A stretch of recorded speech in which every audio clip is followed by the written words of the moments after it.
آج کل کی ویڈیو ہے، 3 غیر مسلم لڑکوں نے مل کر کے کالج سے بچی کو بلایا اور اس کو مار کر کے اسکارپیو میں لے گیا، 3 دن ریپ کیا اور ریپ کرنے کے بعد اس کے جسم کو سریعام لے کر کے پھینک دیا۔ آئے دن یہ خبریں آ رہی ہیں۔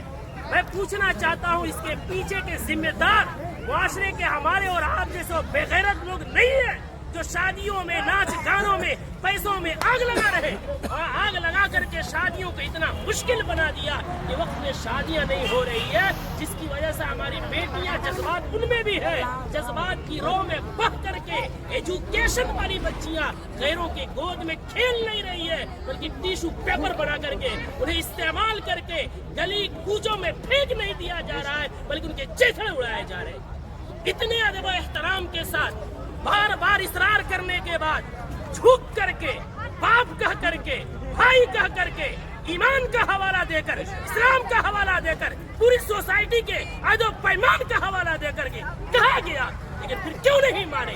جرأت کی بات ہے، ہمت کی بات ہے۔ آخر وہ ہمت آئی کہاں سے کہ پورا معاشرہ بائیکاٹ کر رہا ہے، آپ ناچ لا رہے ہیں، چوک پہ نچا رہے ہیں، پورا بستی اس گناہ سے بچنا چاہتا ہے۔ خدا کا خوف کھائیں ہم لوگ، کل قیامت میں کیا منہ دکھائیں گے؟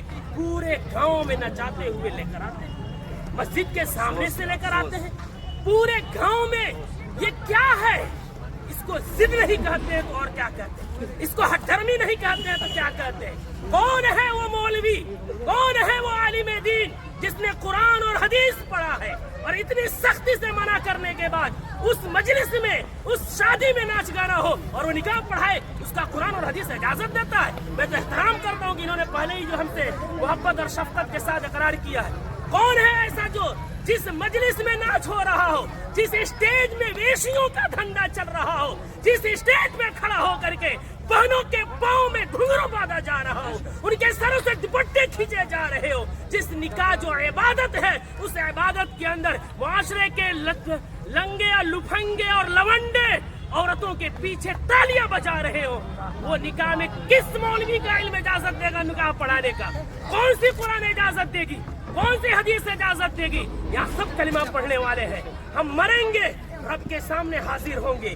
دنیا کی بات چھوڑے، ہمیں یہ خوف کیوں نہیں آتا کہ نکاح ایک عبادت ہے، نماز بھی عبادت ہے، نماز میں اگر کوئی گانا بجائے نماز کا مذاق ہے، نکاح میں کوئی گانا بجائے وہ نکاح کا مذاق نہیں تو کیا ہے؟